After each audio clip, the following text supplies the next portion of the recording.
कुणाल जी, लगातार कई दिनों से आप क्षेत्र में सभा कर रहे हैं, कई लोगों से मिल रहे हैं, कहीं बात, कहीं विवाद, ऐसी चर्चा सुनने को मिलती है।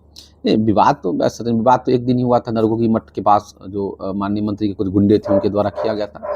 और ऐसा कुछ है नहीं, सब तो अच्छा चल रहा है, लोग समर्थन दे रहे हैं, मदद कर रहे हैं सादर। क्षेत्र में आप घूम रहे हैं, हालांकि आप यहाँ के स्थानीय भी हैं। जब आप फील्ड में जाते हैं तो एक गद्दावर नेता के विरोध में इतनी बड़ी बड़ी कड़वी कड़वी बातें आप उगलते हैं, तो क्या लगता है कि आप उस बातों से क्या लोगों का प्रेम पा रहे हैं, या फिर ऐसा लग रहा है कि आप उनको नीचे दिखाना चाह रहे हैं? एक अच्छा ये बताइए कि अगर मैं नीचे दिखाना चाहता या मैं गलत बयानी कर पाता, तो आपको क्या लगता है कि मैं सही सलामत रह पाता क्या? मुझे कब फांसी पर चढ़वा दिए होते। ये भी तो हो सकता है ना कि अगर अभी आप पर एक्शन नहीं लिया जा रहा, क्योंकि अभी चुनाव है और इसका फायदा उठा सकते हैं।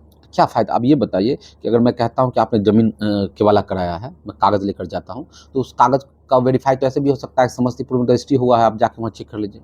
ये वेरिफ़िकेशन तो सीओ के कार्यालय में भी जाके हो सकता है, अब तो सब चीज़ ऑनलाइन है, ऑनलाइन भी हो सकता है। तो इसमें गलत क्या है? क्या ज़मीन जो मठ की ज़मीन थी उन्होंने उनके भगना और भगिनी ने नहीं खरीदा है?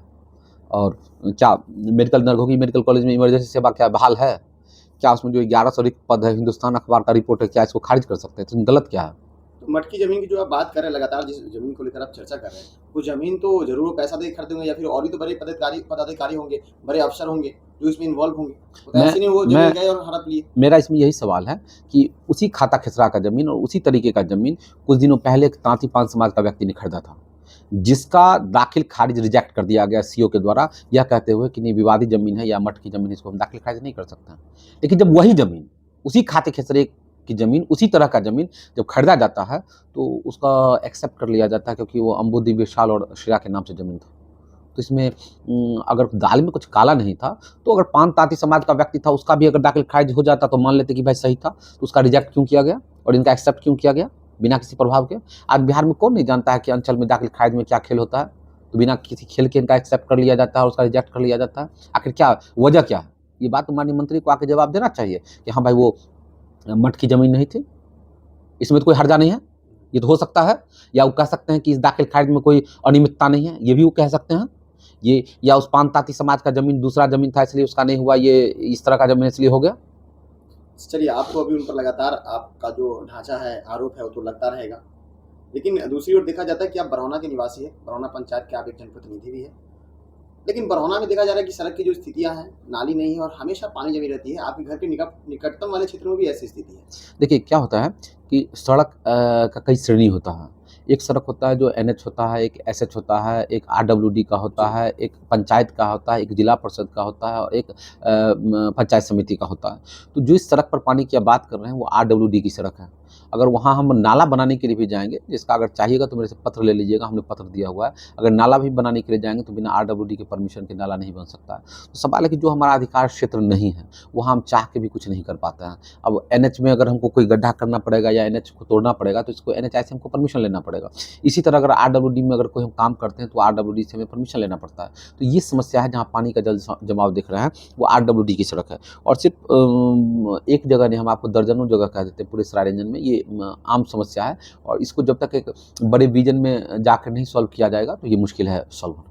बरौना घाट पे कई महीनों से ग्रामीणों ने बताया कि सड़क की स्थिति बहुत खराब थी, 122 भी की, जिससे कुछ दुर्घटनाएं हुई थी, ट्रक पलट गई थी, गाड़ियां पलट गई थी। और अभी देखा जा रहा है कि आजकल से उस पर जोर शोर से काम शुरू हो गई, काम चल रही है।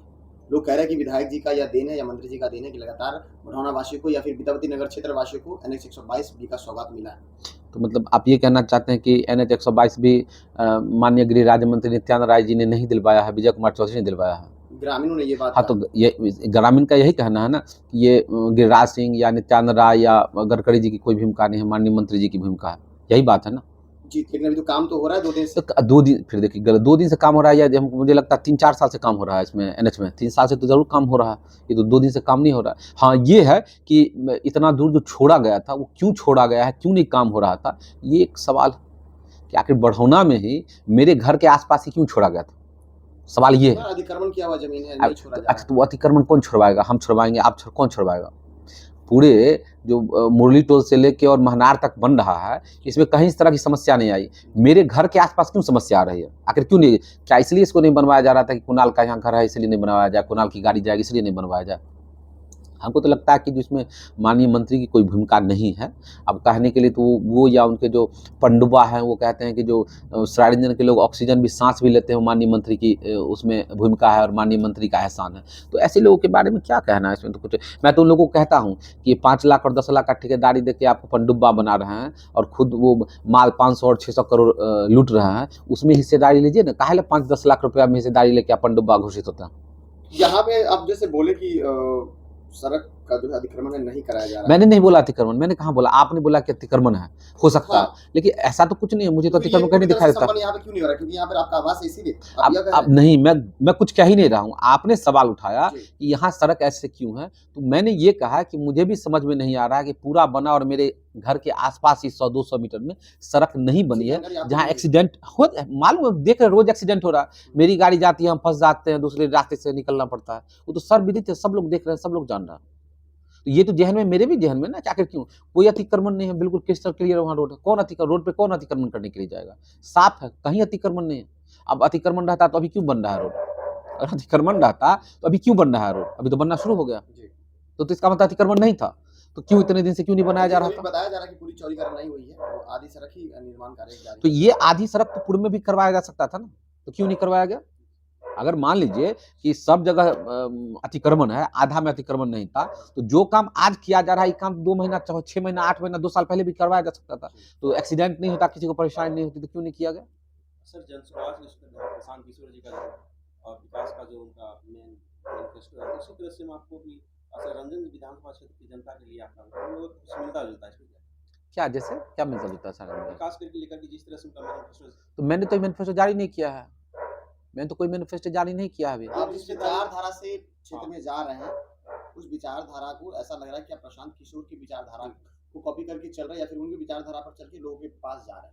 देखिए, अभी है क्या ना कि जो बिहार की राजनीति में कॉपी का दौर चल रहा है, तो इसलिए आप लोग को लग रहा है कि महागठबंधन ने घोषणा किया कि हम 200 यूनिट फ्री देंगे, तो माननीय मुख्यमंत्री 125 यूनिट फ्री दे रहे हैं। वो महागठबंधन में बोला गया कि 2500 का महीना देंगे, तो ये 1100 का महीना दे रहे हैं। तो ये भी कॉपी का सिलसिला चल रहा है, उससे ऐसा लग रहा है। और वाकई अगर ऐसा लगता है कि मेरी राजनीति उन प्रशांत किशोर की तरह, मैं ऐसा नहीं मानता हूँ। मेरी राजनीति महागठबंधन की तरह है, मेरे नेता आदरणीय मुकेश सहनी हैं, उनकी तरह राजनीति, उनसे प्रभावित है। आपके ऑफिस में कार्ल मार्क्स की पुस्तक पूंजी है, इस पुस्तक से आप क्या सीखे? देखिए, किताबें पढ़नी चाहिए, किताबें आपके बंद दिमाग का दरवाज़ा खोलती है, और सभी विचारधारा के लिए समान स्पेस होना चाहिए, और उसके बाद आप उस पर चर्चा कर सकते हैं।